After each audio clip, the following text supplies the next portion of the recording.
নমস্কার, আমার গল্প পাঠ আসরে আপনাকে স্বাগত জানাচ্ছি। আজ আমি পড়ে শোনাচ্ছি বিভূতিভূষণ বন্দ্যোপাধ্যায়ের একটি ছোট গল্প, ব্ল্যাক মার্কেট দমন কর। চিঠিখানা পাইয়া বড়ই রাগ হইল। সকালে চা পান করিয়া সবে সেরেস্তায় আসিয়া বসিয়াছি, আর অমনি পিয়ন আসিল। ঘড়িতে দেখলাম মাত্র 8টা। বলিলাম, আজ এত সকালে? পিয়ন বলিল, না বাবু, সকাল আর কই, আপনার দুটো মনি অর্ডার আছে। ভাবলাম আগে বিলি করে তবে অন্য জায়গায় যাই। একটু পরে মক্কেলের ভিড় হলে তখন আপনি ফুরসত পাবেন না হয়তো। নিন, সই দুটো করে দিন, 50 টাকা আর 28 টাকা 11 আনা। মক্কেলদের টাকা অবশ্য কোর্টের খরচা। বিজন মুহুরীকে ডাকিয়া বলিলাম, দেখো তো ইসমাইল, বদ্যিবাদী ফজলুল গাজী বিবাদী কেসের তারিখটা কত? বিজন আমাদের সেরেস্তায় অনেক দিনের মুহুরী, আমার ও আমার দাদার। আমার পূজ্যপাদ পিতৃদেবের আমল হইতে উহারা এখানে আছে। বিজনের বাবা রামলাল চক্রবর্তী আমার স্বর্গীয় পিতৃদেবের মুহুরী ছিলেন। আমাকে ও আমার দাদাকে কোলে পিঠে করিয়া মানুষ করিয়াছিলেন। বিজনের সঙ্গে বাল্যে খেলাধুলা করিয়াছি। আবার সেই বিজন আমাদের সেরেস্তায় মুহুরীগিরি করিতেছে আজ 22 বৎসর। খুব হুঁশিয়ার লোক। বিজন খাতা দেখিয়া বলিল, 22শে অগস্ট। কত টাকা পাঠিয়েছে ইসমাইল? 28 টাকা 11 আনা। ফেরত দিন মর্নে অর্ডার, সই করবেন না বাবু। কেন? আপনার 4 টাকা আর কোর্ট ফির ধরুন আমার কাছে ধার 2 টাকা, ওর মধ্যে ধরা নেই। ঠিক তো? ঠিক বাবু, এই দেখুন খাতা। লিখিয়া দিলাম, রিফিউজড। অন্যটি সই করিয়া লইলাম। মুহুরীকে বলিলাম, টাকা দেখে নাও। ভোজু চাকর আসিয়া বলিল, বাবু, বাজারের টাকা। দাদার কাছে নিয়ে যা, তিনি বাড়ি নেই, বেরিয়ে ফেরেননি এখনও। মা ঠাকুরুন বলে দিলেন মাছ 1 সের আর মাংস 1 সের লাগবে। মাংস আবার কি হবে আজ? আহ, বিরক্ত করলে সব, খরচ করেই সব উড়িয়ে দিলে। রোজ মাংস। নিয়ে যা একখানা নোট। বিজন, একখানা 10 টাকা নোট দাও তো, ফেলে এদিকে। দুধের 3 টাকা শোধ করে দিয়ে আসবি আজ, বুঝলি? পিয়ন হাসিয়া বলিল, বাবু, আপনাদের বড় সংসারে আপনারা যদি রোজ মাংস না খাবেন তো খাবো কি আমরা? আপনাদের দিয়েছেন ভগবান খেতে, আপনারা খাবেন না? ও 2.5 টাকা মাছের সের হলেও আপনাদের গায়ে লাগে না, 3 টাকা হলেও আপনাদের গায়ে লাগে না। আমরা 1 টাকাতেই মরি। পিয়ন ও চাকর চলিয়া গেল। যাইবার সময় আমার ইঙ্গিতে বিজন পিয়নকে একটা সিকি ফেলিয়া দিল। দুজন চাষি লোক ঘরে ঢুকিয়া বলিল, বাবু ছালাম, শরৎবাবু উকিলের বাড়ি কি এটা? হ্যাঁ, কেন? একটা মোকদ্দমা আছে বাবু, আর্জি করে দিতে হবে একটা।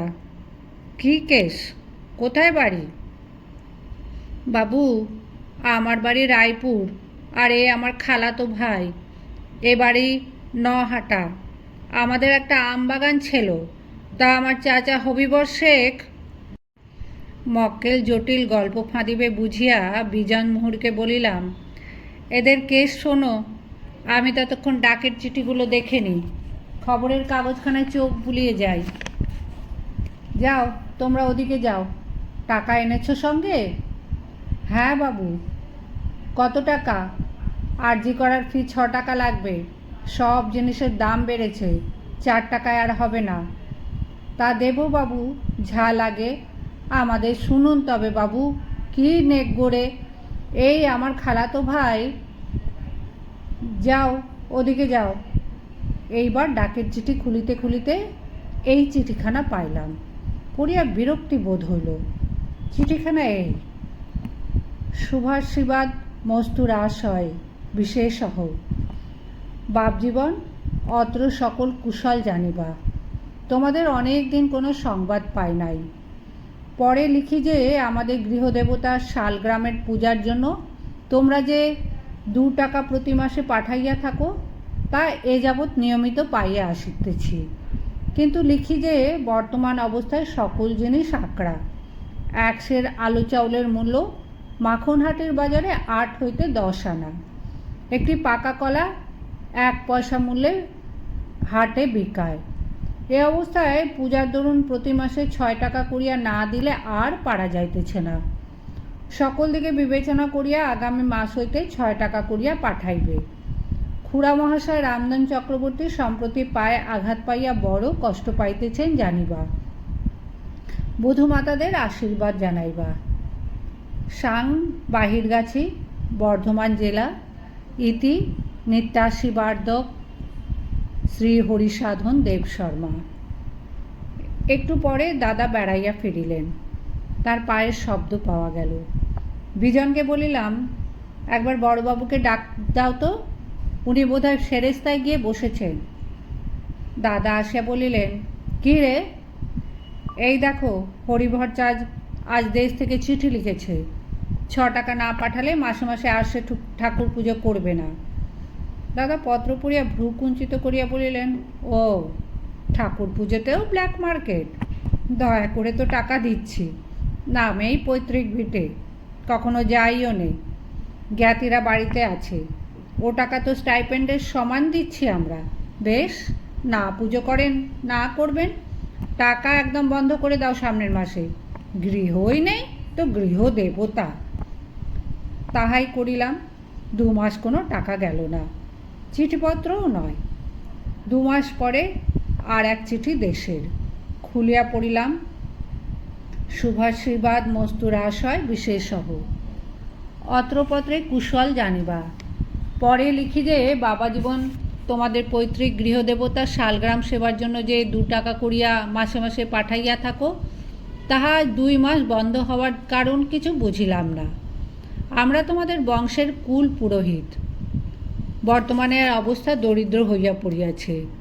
যাহা পাঠাইতেছিলে না দিলে পূজাও বন্ধ হয়, সংসারের সাহায্যও পাওয়া যায় না। অতএব টাকা পাঠাইতে বিলম্ব করিবা না। খুড়া মহাশয় সম্প্রতি সুস্থ হইয়া উঠিয়াছেন। পত্রপাঠ টাকা মনি অর্ডার যোগে পাঠাইবা। বধূমাতাদের আশীর্বাদ দিবা। সাং বাহিরগাছি, বর্ধমান জেলা। ইতি নিত্যাশীর্বাদক শ্রী হরিসাধন দেব শর্মা। দাদাকে পড়াইলাম। দাদা বলিলেন, দাও পাঠিয়ে, বদমাইশি ঠান্ডা হয়ে গিয়েছে, ব্ল্যাক মার্কেট করতে এসেছে ঠাকুর পুজোয়। সেই দিনই দাদার বড় ছেলে শুভেন্দু কলিকাতা হইতে বাড়ি আসিল। তাহার পরনে কাঁচি ধুতি দেখিয়া বলিলাম, এ কোথায় পেলি রে? কত নিলে? শুভেন্দু প্রেসিডেন্সি কলেজের ছাত্র, দাদার বড় ছেলে, বেশ শৌখিন। সে হাসিয়া বলিল, কাকা কত বলো তো? কি জানি বাপু, আমরা বুড়ো মানুষ, ওসব আগে তো 5-6 টাকা ছিল। 30 টাকা একখানা, তাও লুকিয়ে এক দোকান থেকে সন্ধ্যের পর কেনা। এমনি কোথাও মেলবার জো নেই। ভালো না? জরির আঁজি দেখো। এই সময় দাদাও আসিলেন। দুজনেই কাপড় দেখিলাম। দেখিয়া শুভেন্দুর ক্রয় নৈপুণ্যের যথেষ্ট প্রশংসা করিলাম।